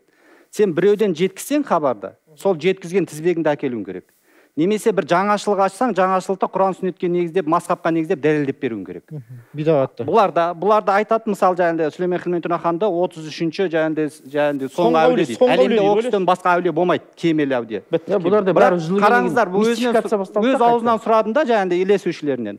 Бұны Сүлеймен Хилми Турахан айтқан ба десем, жоқ, айтпаған дейді. Керісінше, соңғы әулие Ахмадул Күрди болады деп басқа біреуді айтып кеткен екен. Қалай сендер басқа біреуді айтып кетсе, оны Сүлеймен Хилми Турахан қыласыңдар десем, ол кезден Ататүріктен қорыққанда, сонда ешқандай айтпаған, жазбаған дейді. Сонда Сүлеймен Хилми Тураханның өзінен аузынан шықпаған, не бір хатта жазып кетпеген, не бір сенімді адам болу керек қой. Сенімді адамына да айтпаған, мен соңғы әулием деп. Кез келген сектаның мақсаты болады. Ұйымның бір мақсаты болады. Анау Түркияда отқан басшылардың мақсаты не? Енді ежелден ислам дінінің дұшпандары бар. Алла Тағала Құран кәрімде айтады: "Вa'тасиму бихаблиллахи жами'ан ва ла тафаррақу". Амалдар ниетке байланысты деген әдемі хадис бар ғой, бұлардың ниеті қандай, соны сұрап жатыр. Сендер бөлінбеңдер дейді ғой. Ал бөліну ол өте ауыр күнә. Мысалға, бөлінбеу 5 уақыт намаз сияқты, ораза сияқты, зекет сияқты, қажылық сияқты парыз. Мұсылмандарға бөлінуге болмайды. Ал бұлар бөлінуге арналған әдейінелер, жамағаттар. Мысалға, бұлар Түркиядан келгеннен кейін Қазақстандағы мұсылмандармен қосылмауы, Түркияда жүріп, Түркиядағы мұсылмандардан жаңағы бөлініп, оларға қосылмауы сіздің айтып тұрған бұлардың ниетінің қандай екенін онсыз да көрсетіп тұр. Олар, видите, сенген сеніміне байланысты. Мен мына нәрсені айтқым келіп отыр да, сіздің сипаттап беріп отқаныңыз делік, ол әскер. Әскер айтылған бұйрықты орындайды, бірақ негізгі мақсатты мына жақтағы генерал біледі. Әскер әшейін баста тұр шап. Сізге де ұстаз болған адамдардың барлығы әскер болуы мүмкін. Және ол адамдар құдайындай ол дүниеге шынайы өзі сенуі мүмкін. Олардың ниеті ішіндегі бағанағы сенімінен, ниетінен шығып атқан дүние болуы мүмкін. Яғни шынымен де олар сенеді, өздерінің ұстанып атқан ағымы 73 тармақтың дұрыс деген тармағы, біздің тармақ қалған 72-сінің барлығы маңыраған дегенге олар алуы мүмкін. Бірақ енді сіз өзіңіз теолог мамансыз, имам болып отырсыз, дәл қазіргі уақытта біраз хабарыңыз бар, ішінде де болдыңыз. Енді кез келген дүниеге аналитика жасайсыз ғой, логикаға саласыз. Мақсат не? Бұлардың, сол генералдарының мақсаты не? Енді мынандай ғой. Енді Қазақстанда отырып, енді кезінде елге бөліндік, жерге бөліндік, жоқ болып кетудің аз ағалында қалдық қой, Құдайға шүкір, бірақ қазір елміз. Иншалла мәңгілік ел болады деген үмітіміз бар. Ал енді қазір бізге, Қазақстанға, шетелден басқарылатын, жақсы болса да, жаман болса да, ешқандай жамааттың қажеті жоқ.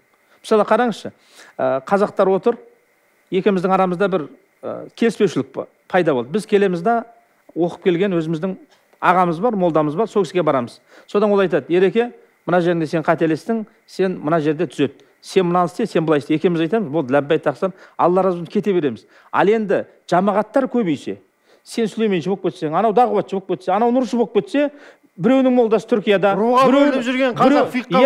біреуінің молдасы Пакистанда, біреуінің молдасы Ауғанстанда, біреуінің молдасы Арабстанда, содан қазақ дінге бөлінеді. Ал дінге бөлінсе, ертең біздің елдігімізге ең үлкен қауіп осы. Бұлар бізде дінге бөліп отыр. Біреулер айтады жаңағы: "Ойбай, оқытып батыр ғой, ананы сөйтіп батыр ғой, ананы бүйтіп батыр ғой". Осындай айтатындарға жауап қосыншы деп жатырмын. Осы берген тамақтың қандай пайдасы бар? Қауіп бәрін мүфтият біліп тұр. Мысалы, неге ашық айқасқа көшпеске, неге осылардың тамырына балта шаппасқа? Шама жетпей отыр ғой, шама жетпей отыр ғой. Жаңағы сіздің түп мақсат не деп отырсыз ғой? Кез келген енді мынау ойламаңыздар, мынау әлемде болып жатқан жағдайлардың барлығында белгілі бір үлкен күштер, жаһандық бір күштер басқарылады. Яғни үлкен бір билік күшіне солардың айтқанымен жүру бойынша үлкен жоспарлар құрылған, қаншама жылдық мәселен. Ол мынау жамағат шығару немесе жаңа бір секта шығару солардың ісі негізі. Үлкен империалистік, үлкен күштердің солардың ісі. Бөліп алда басқар. Міне дәл осылай. Бөліп алда билей бер деген саясат. Бүкіл тұтас мұсылман мемлекетінде сөйткен кезде Османлы империясы мәселен үлкен қаншама жылдар, ғасырлар бойы 7-8 ғасыр мұсылмандарды қалай билеп тұрғандықтан ішінен жаңағы кейін уахабилік болсын, сәлефилік болсын шыққан кезде Османлыны ыдырату мақсатында шыққан. Жеке-жеке бір мемлекеттер құрып, соны кәдімгі өздері билеу үшін шығарылған. Енді мына Түркиядағы соңғы жағдайлар білесіздер, Фетхуллах Гүленді мәселен террористік организация ретінде жариялады, мәселен.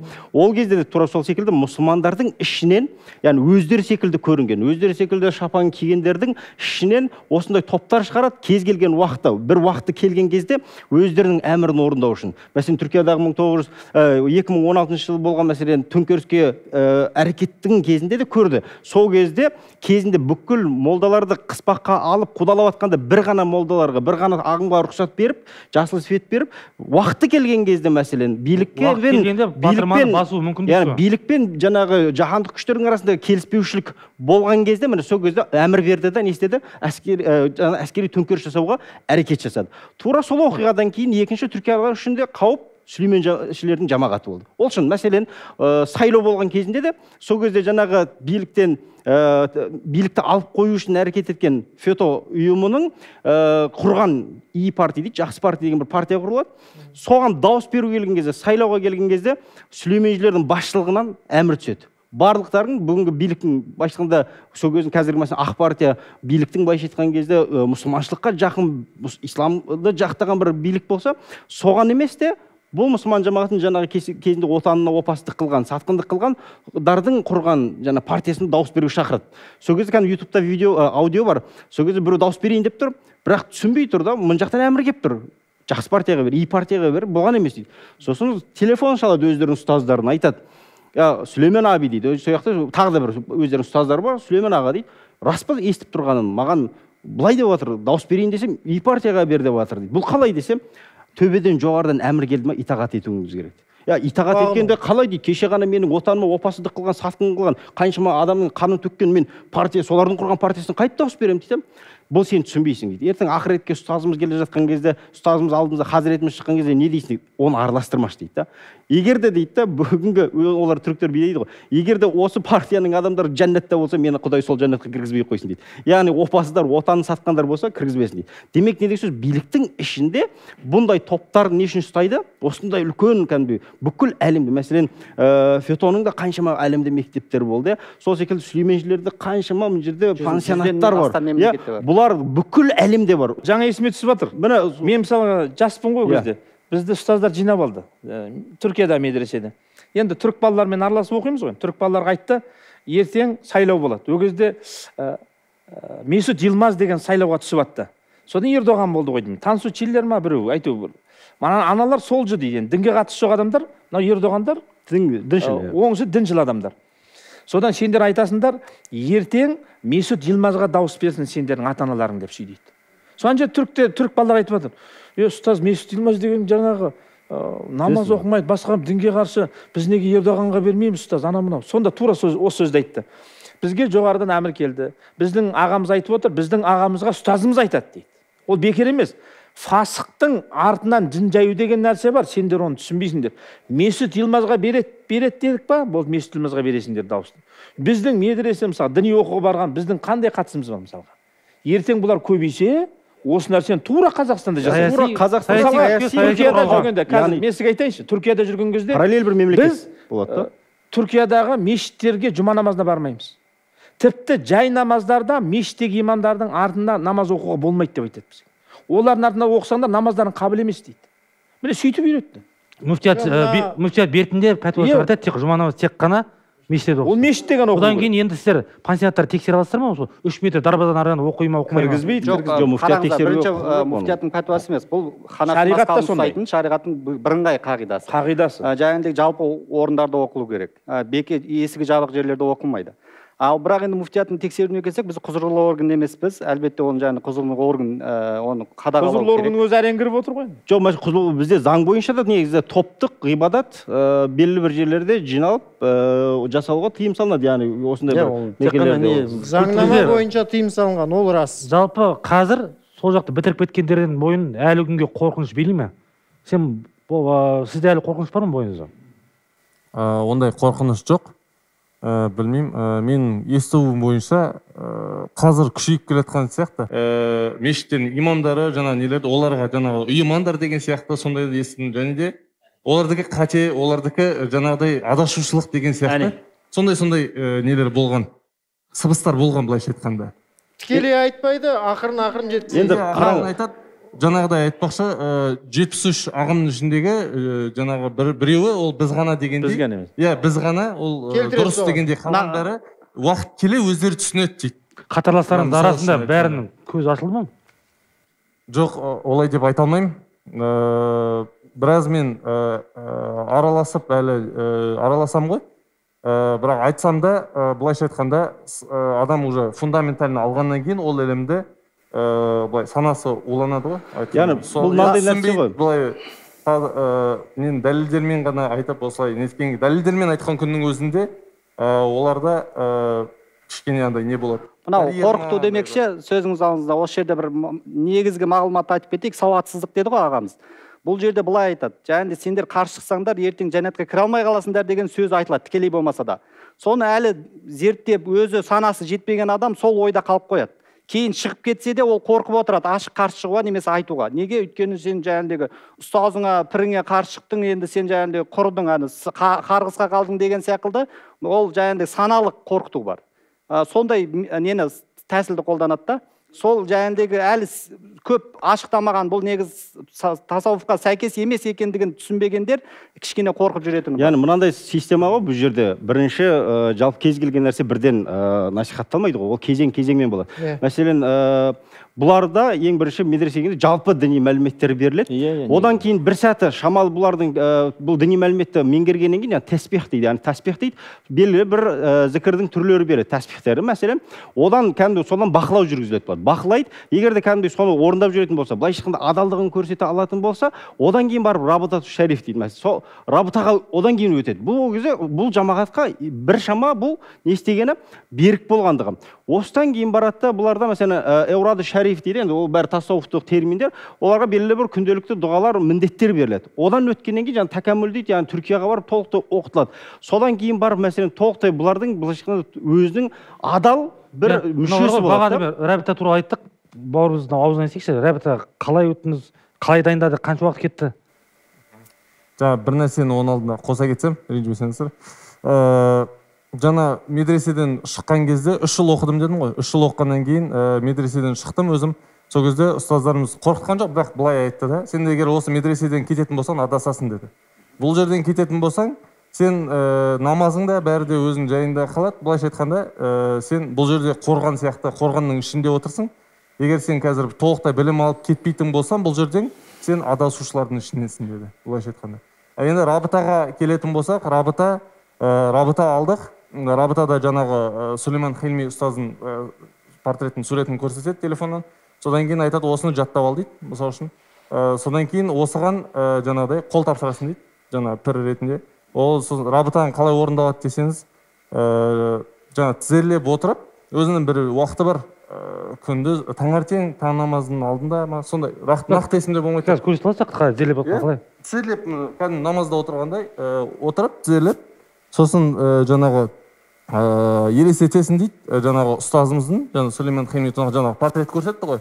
Сол бойынша елестетіп, сен тізеңе тізе тиіп отырғандай, және де сол арқылы сен нұр аласың дейді. Осы қалыпта қанша уақыт отыру керек сонда? Белгілі бір оқитын жаңағы ішінде дұғалары бар. Мысалы үшін бір фатиха, 3 ықылас, одан кейін жаңағы инширах сүресі, одан кейін тағы да бір нелер дұғалар деген сияқты соның ішінде оқып болғаннан кейін жаңағы 3 рет жаңа ұстаздың атын шақырып, я Хазіретті Сүлеймен Хилми Тунахан деген сияқты 3 рет қайталап, содан кейін ол келеді дейді. Сол мезетте келеді дейді. Қалай мысалы түсінесіз ғой? Я Хазіретті қазақша ма или арабша ма? Жоқ, қазақша, кәдімгі айта бересің дейді, қазақша. Өзің қалай түсінесің, солай айта бер дегендей. Сол келіп, жаңа отырып, жаңа дұғаларды бәрін жасап болғаннан кейін ұстазды шақырасың дейді. Я Сүлеймен Хилми Тунахан, я Сүлеймен Хилми Тунахан, сосын я Сүлеймен Хилми Тунахан деген сияқты шақырады. Содан кейін ол келіп отырады, тізерлеп, сосын тізеге тізе тиіп отырғанын сезесің дейді. Одан кейін оның жүрегінен бір нұр келіп жатқандай сезесің. Ол нұр келіп, жаңағыдай сен нәпсіңе жалғанады дейді. нәпсіңнен ол сенің жүрегіңе барады. Ол сосын басында былай жүрек тұсына қарай бұрып қою керек. Жүрек тұсына қарай бұрып қойып, сол нұрдың жаңа неден келіп жатқан, жүрекке келіп жатқан сезімі керек.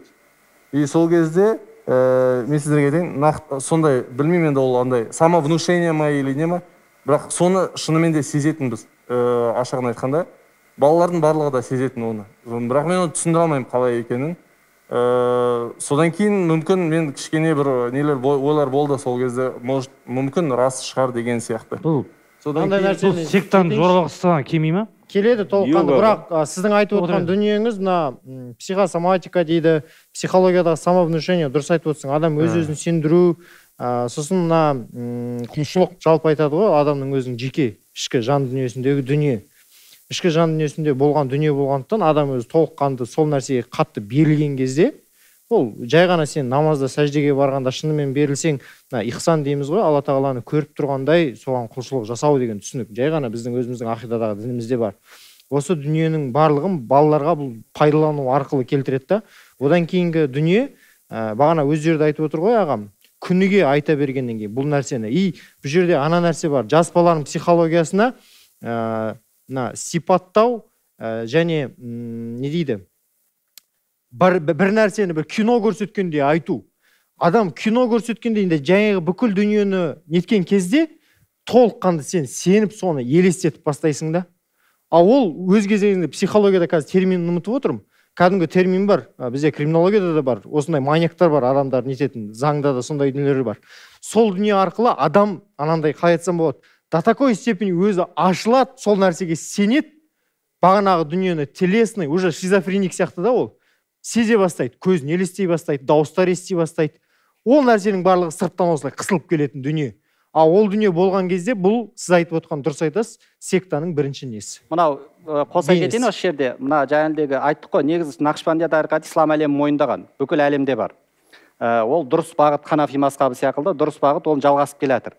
Бірақ ол Ханафимін деп өздерін бұрмалайтындар бар. Мәтуридимін деп бұрмалайтындар бар. Яғни Нақшбандиямын деп те бұрмалайтындар бар. Бұл жерде Сүлейменші жамағаттың бірінші жаңағыдай бұрмалауы мүлдем жаңағыдегі ол жалғастыруға тірі ұстаз керек. Тірі, мысалы, бүкіл әлемде мұндай Сүлейменші жамағаттың жалғастыратын емес істейтін жоралғысы жоқ. Яғни барлық дұрыс Нақшбандия тарихатында тірі ұстаз бар. Ұстазының рұқсаты бар, дипломы бар, осындай жаңағыдай қағазға түсіріледі, міне пірлік етеді деп рұқсат беріледі. Бұл кәдімгі ресми міндет болып табылады. Ресми міндет болып табылады. Бұл кісілерде ешқандай ондай жоқ, өйткені бір ғасыр қайтыс болған адам ғой. Проблема сол жерде шығып тұр ғой. Суреткеде Сүлеймен хазіреттерінің өзі жаңағыдегі 2 рет шілдеханаға кірген деп айтылады, өз ауыздарынан естідім. 2 рет шілдеханаға деген 40 күннен отырады, шәкірт ретінде. Бірақ мынау Нақшбандия тарихатының қағидасында айтады. Мына пір болу үшін ондаған шілдеханаға отырып, содан кейін жетуі мүмкін дейді. Яғни 2 рет отырған адам, ондаған деген 40 рет отыру керек те, мысалы. Әлі ол кісі негізі ресми өзі де айтпаған, ресми кітабында да жазылмаған, яғни ол кісі пір болмаған. Ұстаз болған, Құран оқытқан кәдімгі медресен, бірақ жаңағыдай Нақшбандия тарихатының шәкірті болған ол кісі. Негізі ұстаз болмаған да. Ол кісінің артынан ілесушілері солай не істеп жүрген шығар, былайша айтқанда ұстаз қылып жүрген, күйеу баласы, жоралғыларды бастап жүрген, былайша айтқанда миссионерлік тірлік бастап жүрген. Енді құрметті көрермен Суя, бүгінгі ақпаратты көріп отқан, енді бұл алғаш рет осындай ток-шоу форматында бір алаңда бүкпесіз алғаш рет айтылып отыр. Бұл ақпаратты қорыту да бірден оңай болмас деп білем. Біз осы мәселені қозғап бастаған кезде Жібек жолы қауымдастығына шықтық, хабарластық. Дегенде телефонды көтеріп хабарын береміз, төрағамен деді. Кейін келіп ашық дискуссиядан өздері қашты. Мынау айтатын едім, бұл біздің жалпы қоғамға, біздің билікке сын. Мына мәселе біздің YouTube-тың ток-шоуында мына жерде талқыланатын емес.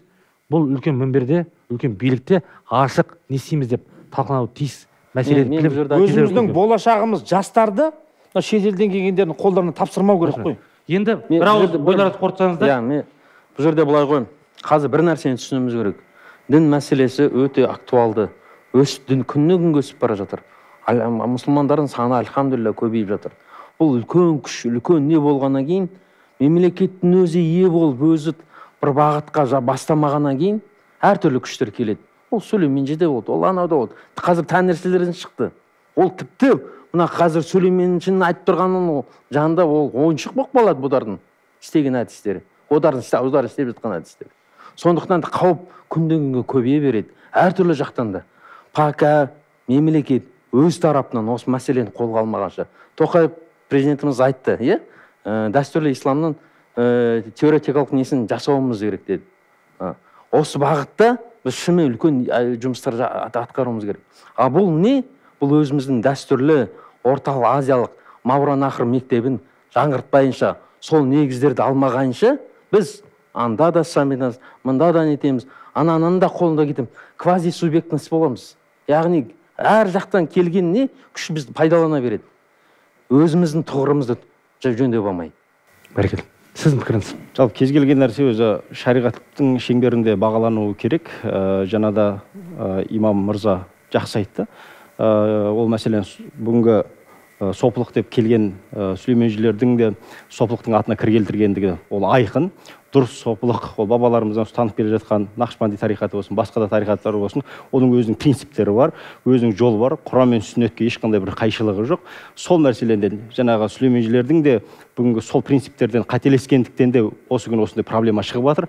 Себебі бұл ұстазы жоқтың ұстазы шайтан деген нәрсе бар. Бұл жерде ұстаз үзілгендіктен де бұлардың сыртынан белгілі бір сыртқы ықпалды күштер басқарып жетегінде кетіп жатқандығын білмейді өздері де. Себебі мәселен Түркиядағы оқиғалар болғанда жамағаттар мен жаңағы мемлекеттің арасында қақтығыс болған кезде де Ердоғанның айтқаны бар, бұлар бір пирамида тәрізді.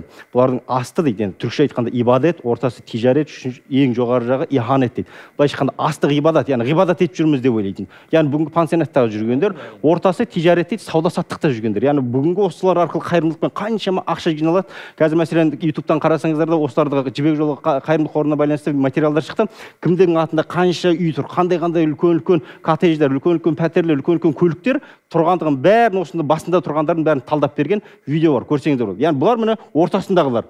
Бұлар ортасында тижарет дейді, сауда-саттықпен айналысып жатыр. Ең үстіңгісі дейді, жаңағы пирамиданың иханет дейді, яғни не деген сөз? Сатқындық, қиянаттық дейді. Яғни отанға қиянат, ұлтқа қиянат, жалпы үмбетке, ұлтқа қиянаттың басы сол жақта. Сондықтан түбіндегілер бұлар жоғарыда не болып жатқанын білмейді, а ортадағылар мәселен өзінің жағдайын жасап жатқандар. Сондықтан ұлтқа қандай, елге қандай қауіпсіздік келеді десеңіз, бұлардың артында ықпалды империалист бір күштер бар екенін білуіміз керек. Ертең уақыты келген кезде бұларға әмір беру арқылы саяси мәселелерімізге өте үлкен қауіп төндіріп ықпал ете алады. Міне бүгінгі алдын алмаса ертеңгі ұлттың келешегіне балта шабылуы, солардың қолы арқылы параллельдік бір мемлекет қалыптасуы әбден мүмкін. Бұл практикада бар. Бұл бүкіл Түркияда болсын, басқада болсын, Мысырда болсын, бұл болып келген жағдай негізі. Сондықтан біздің айтатын, қысқаша айтқан кезде бұны дер кезінде қолға алыну керек, шарасы атқарылу керек, мемлекеттің ертеңгі күні тұтастығы үшін, қауіпсіздігі үшін. Екі нәрсе айтқым келеді бағдарламаның соңында. Бағана ағам айтып жатыр. Мен қазақ түркі лицейін бітірген және Сүлеймен Демирел университетін бітірген жігіт ретінде айтайын. Дәл осы сүлейменшілер деген адамдардың мен оқыған оқу орындарына ешқандай қатысы жоқ. Сүлеймен Демирел деген ол басқа жігіт, бұл сектаның Сүлеймені ол мүлдем басқа жігіт. Осы нәрсені ажыратып алайық. Өзімнің су ішкен құдығыма басқа адамдардың түкіріп осындай не болып жатқаны кейде маған ауыр тиіп жатыр. Себебі бұл бағдарламадан тыста талай талқыланған мәселе жолдаспаларының арасында. Ол жер білім беріп, халықтың арасында қаншама жақсы мықты азаматтар шығарып жатқаны болмаса, жамандыққа келгенін мен әлі көрген жоқ. Қайсысын айтып отырсыз? Сүлеймен Демирел университеті қазақ түркі лицейі. Биыл. Қазір биыл. Оның Сүлейменге қатысы бар деген жоқпыз ғой. Кімге қатысы бар? Жалпы дінге қандай қатысы бар екен, енді оны, бұл тақырыпқа қатысы жоқ. Басқа жамағат қатысы бар, Енді мына нәрсеге келейік. Дін мен мемлекетті араластырмауымыз керек. Заңгер ретінде мына нәрсені бәріміз жаттап алдық қой. Біз зайырлы, құқықтық, демократиялы мемлекетпіз. Дін бөлек, мемлекет ол бір бөлек. Дін өзі біледі, кім не ұстанғысы келеді. Деген нәрсені 30 жыл бойы айтып келдік. Жаңа Қазақстанда құрамыз, ұстай алмай жүрміз, ол ең бастысы. Зайырлықты мемлекет тұрғысынан өзіміз ұстай алмай жүрміз. Өзіміз көп жағдайда өзіміз араласып кетеміз. Қалай сенеді, ол өзінің еркі. Ол заң бұзбағанша. Заң бұзды ма, бітті. Заңға бағынады, ал заңға бағыну шеңберінде қалай сыйынады Аллаға? Аяғымен жерін жүре ме, өзі біледі. Қолымен жүре ме, нете ме, сөйтіп сыйына ма. Бірақ бұл жерде бір тұрғы, бұл заңға бағыну керек. Заң шеңберінен шықты ма, бітті. Жақсы, қорытсақ. Жалғастырайын. Осы нәрсені ескеруіміз керек. Зайырлық деп жүгірдік, ештеңе шықпады. Қазақстандық деп жүгірдік, ештеңе шықпады. Қазір қазақилық деген нәрсені ортаға келіп жатырмыз. Енді менің жеке ойым тура осы дүние, бәрімізге мемлекет жамағат бір адамды күтпейді дейді. Мемлекеттің негізгі бөлімі дәстүрлі ислам дінін ұстанады екен. Ислам мен мемлекет араласпау керек дегенді қою керек, себебі ертең сен араласпайтын болсаң, көріп отырмыз, дін сенің саясатыңмен айналысып бастайды. Сол үшін, қолына алып, дұрыс айтады ағам, бағанан бергі осы қымыдымаға кәдімгідей полномочиясын көтеріп, нақты беріп, осындай ұстанатын дүниелер бойынша жұмыс жасау керек.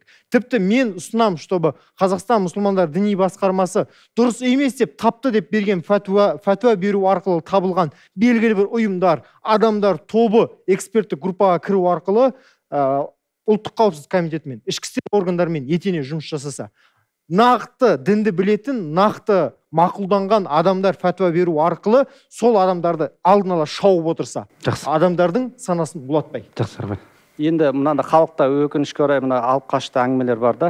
Мынау жаңағыдай муфтият еш нәрсені білмейді, түк білмейді, жаңағыдай бұрмалап отыр дінді деп. Сондықтан мына Қазақстан мұсылмандар діни басқармасы әрдайым есігіміз ашық дейді. Кейін келіңдер, талқыласайық, дәлелдеп беріңдер. Және бізде ғұламалар кеңесі бар. Қазақстанның жаңағыдай бетке тұтар ғалымдары жиналған. Кез келген пәтуа жаңағыдай шыққан үкім сол кісілердің талқысынан өтеді. Сондықтан халыққа айтатыным, сіздер дінді, мағлұматты тек қана мешіттен алыңыздар. Мешітте жаңағыдай бере алмаса, өзі тиесілі Нұру Барак, сенімді медреселерге жібереді. Сондай мешіттің қасындағы сауат ашу курстары бар. Сондықтан сырттай жаманда басса, муфтият былай, мешітке келіңіздер.